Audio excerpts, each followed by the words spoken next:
What's up guys, it's Gone, and today we'll be doing my 2024 MLB Mock Draft 1.0 version. For most teams, the MLB Draft represents a way for teams to jump up from mediocrity to greatness, as almost all dynasties consist of consecutive great drafts. Teams will almost always draft a player based on the combination of signability and projectability, and if they end up being right on their forecast, they more often than not get a star on their hands. For this draft specifically, thanks to some monster collegiate seasons and injuries alike, players have both risen and fallen down the draft boards. I personally think that the players who have had these monster seasons have considerably given this draft class a ton of hype going into the All-Star festivities in July. As per usual, any comparisons are subject to change given any sudden drastic development such as an injury. This mock draft is by no means a ranking system of any kind, but simply my prediction on who is going to be drafted where, as well as a projection of their archetypal ceiling if they reach the majors. But before we get on to the video, could you guys please hit the like and subscribe button? Currently, only 3% of people who watch my videos are subscribed, so if y'all do, not only would it help me grow my channel, but also encourages me to create more videos like this one for you guys. And without further ado, let's get on to the video. After winning the MLB Draft Lottery, the Cleveland Guardians hold the number 1 overall pick, where at this point they have the choice between the big three of sorts, with Charlie Condon, Travis Bazzana, and Jack Caglianone. In my opinion, I like Charlie Condon the best, and I believe that he is also the best fit for a Guardians team in desperate need of some middle to top of the order slug. Condon should be able to do just that, and propel through the minor leagues relatively fast.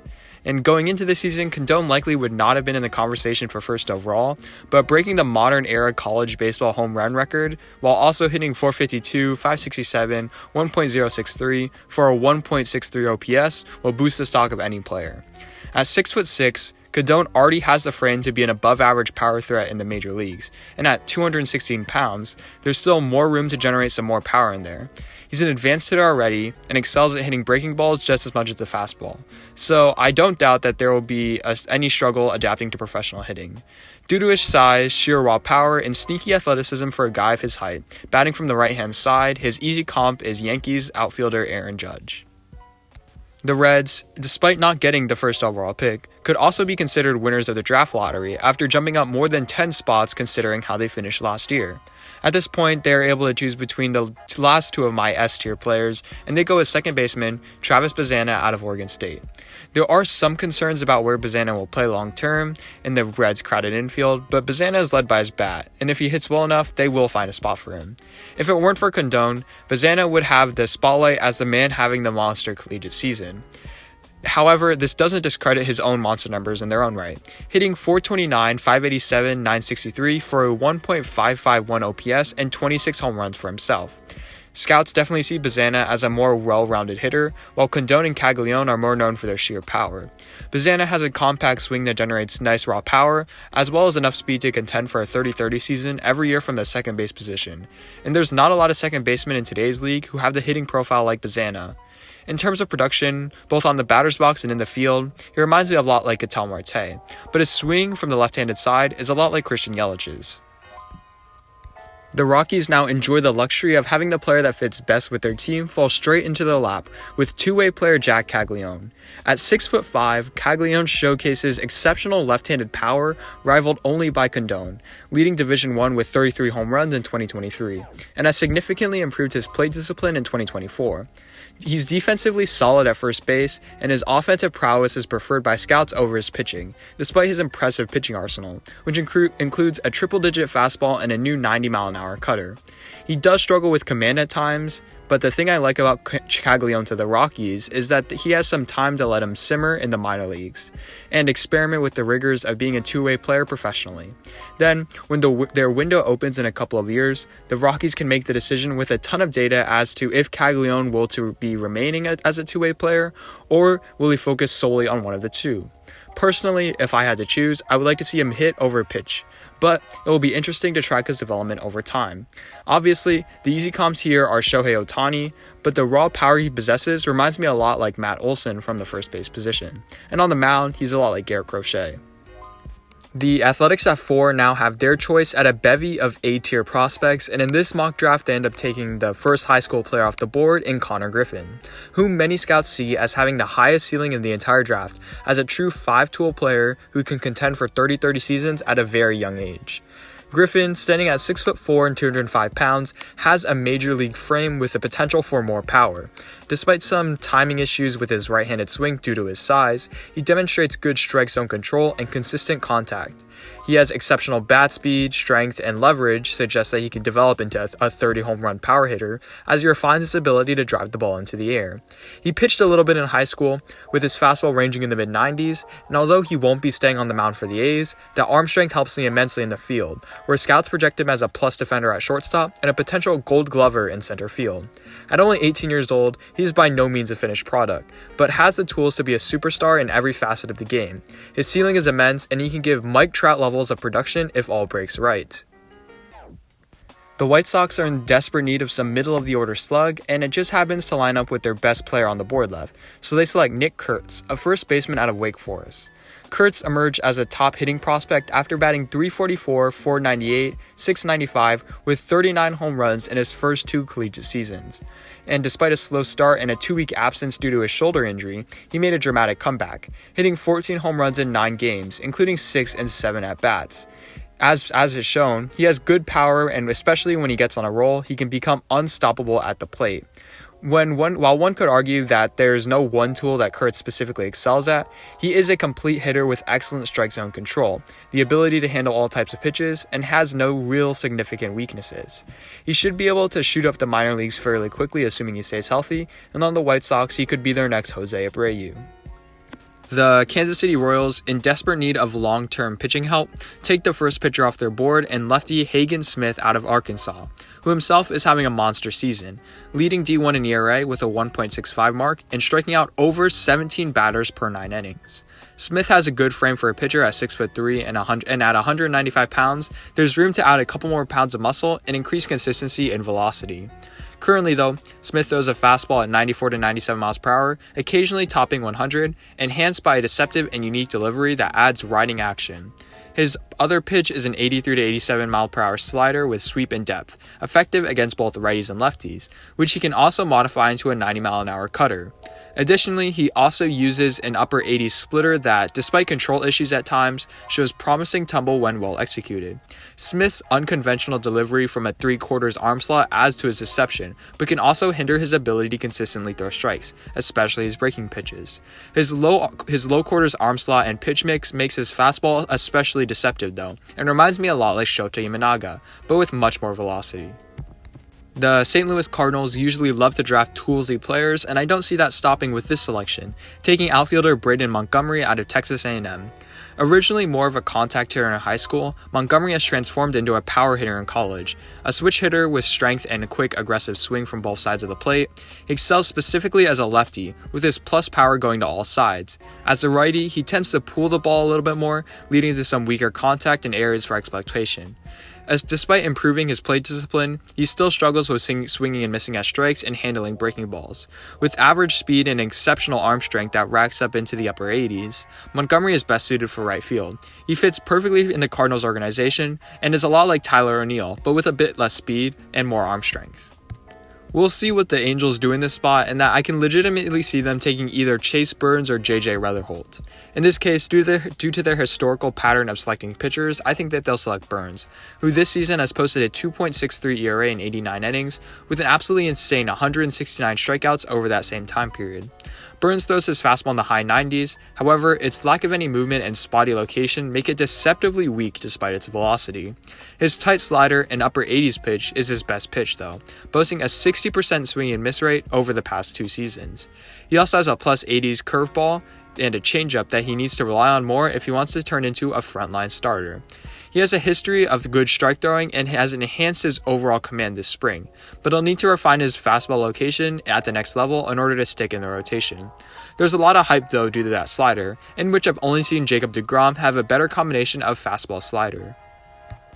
Going into the season, J.J. Wetherholt was one of the favorites to go first overall, so for him to fall all the way down to pick number 9, the Pittsburg Pirates must be jumping at the opportunity to select him.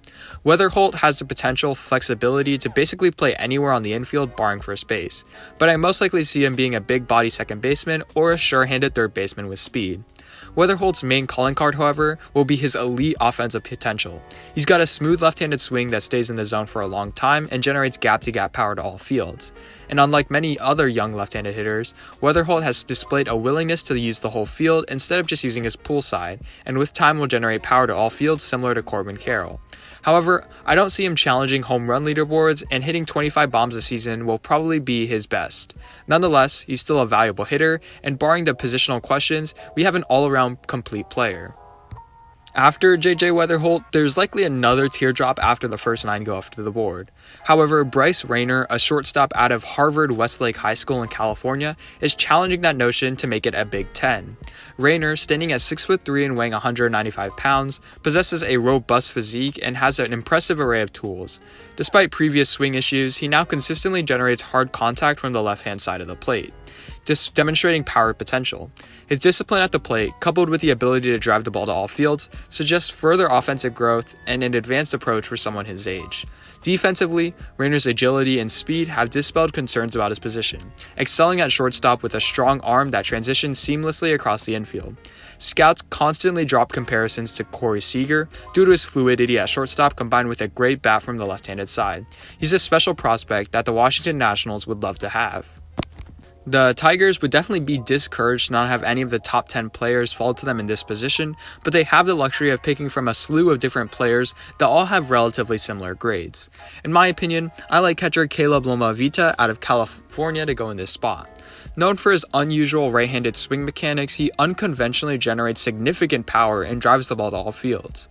Although his chase rate increased this spring, his improved pitch recognition and reduced chases from the 2023 season highlight his offensive potential if everything clicks. Lomavita runs well for a catcher with his strong base-stealing instincts. Defensively, he has plus arm strength with the ability to play third base, but continues to refine his receiving skills and release quickness. His athleticism suggests versatility, with the potential to play third base, outfield, though he remains a promising catching prospect, akin to JT Realmuto in his blend of offensive prowess, athleticism, and developing catching abilities. Cam Caminiti has been slowly rising up draft boards as the high school season ended in Arizona, and I think at 12 to the Red Sox represents the eventual culmination of his prospect status. If all breaks right, Caminiti has the potential to have 4 average to above average pitches at the major league level, including a fastball that already touches 95 miles per hour and can consistently reach the mid-90s. He commands his fastball very well, generating swings and misses with its ride and carry up in the zone and the deception in his delivery. His distinct curveball and slider shows promise, and while some evaluators have expressed concerns about his ability to spin these pitches for strikes, he shows a good feel for the changeup as well, albeit used sparingly. Caminiti's athleticism translates on the mound with a repeatable delivery that should help him become a reliable strike thrower. I liken him to Tarek Skubal, and I believe that he could add a couple of miles per hour on those pitches as he grows out his frame. The Giants are in need of some slug in their ranks, and this is where I believe that the draft plays in their favor, as they go with LSU's third baseman Tommy White. During his sophomore season, White hit 24 home runs en route to leading Louisiana State to a national title. And although he did suffer a right shoulder injury requiring surgery, White's bat strength, bat speed, and ability to barrel balls give him significant right-handed power to all fields. While his aggressiveness at the plate leads him to often expanding his strike zone, he rarely misses at the collegiate level. However, I think that he needs to improve his discipline at the plate in order to excel professionally. Defensively, White offers limited value at the hot corner, being a well below average runner with average arm strength, and is likely to transition from third base to first base and pro ball due to his limited range and erratic play at third. White is another power-hitting first baseman archetype in this year's draft, who can be the Giants' version of Pete Alonso. The Chicago Cubs have built a very great and deep farm system these past couple of years through drafting and developing collegiate players. Therefore, I see them sticking to that trend, selecting Trey Yesavage out of East Carolina. Already, Yesavage boasts 4 above-average pitch types, with the best one being a mid-80s slider/cutter with notable depth, his primary out pitch. His fastball sits at 93 to 95 miles per hour, peaking at 98, and compensates for its lack of life with significant vertical carry from a high arm slot. He also throws a low 80s 12-6 curveball and a splitter with similar velocity, both of which effectively miss bats. Standing at 6'4" and 225 pounds, Yesavage has a more high-effort delivery than most, causing some to question his long-term ability as a starter, but he has shown ability to pound the zone. Improved fastball command has been crucial to his 2024 success and subsequent rise up the draft boards, and he looks to be a Logan Gilbert type of pitcher. James Tibbs fits nicely over what the Mariners need long-term, being consistent bats in the middle of the lineup. Tibbs' value is driven by his bat. There's really no holes in his approach at the plate, reducing his strikeout rate and increasing his walk rate over the course of the past year. He excels at punishing fastballs and has developed the ability to drive the ball to all fields. Though he has historically struggled with breaking pitches, he has shown the ability to hit breaking balls at a decent rate this year. Defensively, Tibbs is likely confined to left field due to his below-average speed, with some speculation about a potential fit at first base. While his ceiling might not be exceptionally high due to his average power and defensive questions, his bat should provide him a valuable offensive contributor for years to come, exactly what the Mariners need. I like a Michael Brantley type comp due to his advanced hitting approach with average power and defensive averageness. Like many of the teams before them, the Marlins have a need for some help in their lineup. Playing into the strength of the draft, they selected third baseman Billy Amick out of Tennessee. Amick has a quality right-handed swing and frequently barrels balls despite chasing pitches out of the strike zone. His aggressive approach results in hard contact off fields but reduces his on-base abilities. His bat speed and strength generate plus raw power and projecting him as a player who can hit around 20 to 30 home runs a season. Defensively, Amick has played mainly third base and seems capable of remaining there in Pro Bowl, though his below-average speed, quickness, and average arm strength make him a fringe to average defender at the position. With continued improvement, he could solidify his spot at third base, but a move to first base is also a possibility.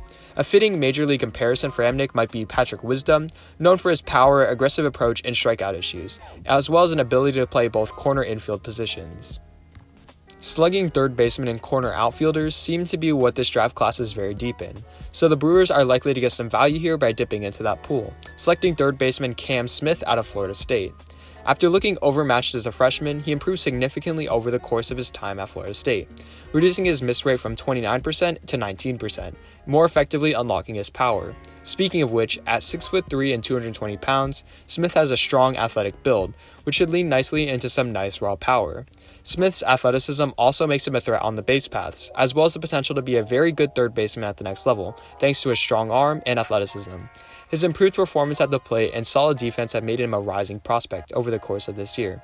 A fitting major league comparison for Smith could be Matt Chapman, known for his power, improved plate discipline, and strong defensive skills at third base. The Tampa Bay Rays historically draft college players throughout the draft, and although their picks in the first round are slightly more balanced, I have them taking Vance Honeycutt with this selection.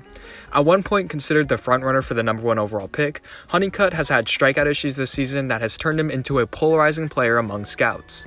Nonetheless, he still has some loud tools, and I think him going to the Rays could unlock his best potential.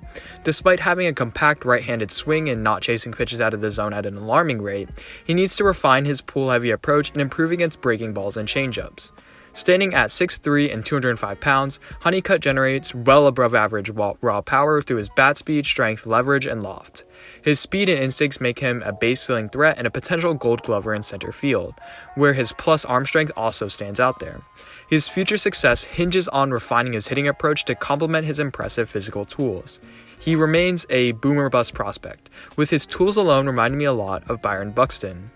The New York Mets see their pick drop down 10 spots due to the breaking of the competitive balance round tax. Nonetheless, they select a player who may have been considered in the conversation if they are still picking at 9 in utility man Seaver King. King deviates from his prototypical position at third base in that he excels at making contact with a compact right-handed stroke designed to drive the ball to all fields. However, this flat approach likely limits his power from in terms of home run potential, and he is likely to be more of a gap-to-gap player. He also needs to improve his plate discipline though, as he swings and chases too much, resulting in more weak contact and reducing his walk totals. Defensively, King is versatile, boasting well above average speed and solid arm strength. He played mainly third base, but he also played center field as well, shortstop, and second base. However, he is likely going to be average at all of them, though potentially above average in a corner outfield position just due to his speed and arm strength. A major league comparison for King could be Chris Taylor, known for his versatility, speed, and ability to play multiple positions while having a decent bat. The Toronto Blue Jays have a historical want for good defensive players in the outfield. Already with Dalton Varsho, the Blue Jays could also add to this strength by selecting Carson Benge out of Oklahoma State. The calling card for Benge in the outfield is his arm. As a pitcher, he ramped it up to the high 90s on occasion, with it likely transferring into an elite arm for a right fielder. He is also decently athletic enough to hold his own in center field, but he is a Gold Glove candidate in right, similar to Blue Jays' own George Springer at one point. At the plate, he's an experienced hitter who makes up for his lack of power with great strike zone awareness and control. He's a great leadoff hitter or someone who can be in the bottom of the order in order to start rallies. From a hitting standpoint at that point, he's a lot like Ben Zobrist in that respect. Despite Caleb Lomavita, some scouts fervently argue that Walker Janek is the best catcher in this draft. Also a collegiate catcher, Janek becomes the second catcher off the board at 21 to the Twins. Janek is lighting up the collegiate world this season, hitting 17 home runs already, batting .376, .486, .773 as a catcher, with impressive bat speed and solid strength. Janek generates plus raw power, with it mainly going to his pull side. Despite being an aggressive right-handed hitter prone to chasing pitches out of the strike zone, he has shown improved patience and the ability to use the entire field in 2024, resulting in that immense success. Defensively, Janek is agile behind the plate and demonstrates good pitch framing skills. However, he can be inconsistent at times blocking. Nonetheless, he effectively controls the running game with his plus arm strength and quick release.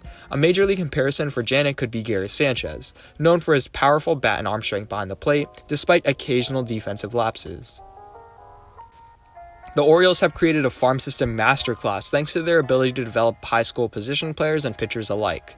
Continuing to do so, they select middle infielder Theo Gillen out of Westlake, Texas.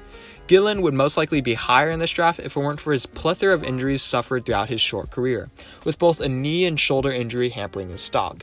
His labrum tear has since sapped his arm strength, leading to some long-term questions about his position at shortstop. Despite his injuries, Gillen has emerged as one of the top high school hitters in the draft, showcasing a disciplined approach and smooth left-handed swing that generates line drives to all fields. With quick hands and sheer strength, he is poised to tap into his plus raw power, projecting a floor of 20 home runs with potential for more as he adds strength to his 6'2" frame. Gillen's offensive prowess suggests that he could transition to second base or center field, with the worst-case scenario of him being a productive left fielder at the professional level.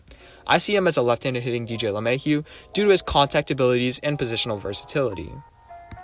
I like William Schmidt to go here to the Dodgers in this spot and be the first high school right-handed pitcher taken off the board.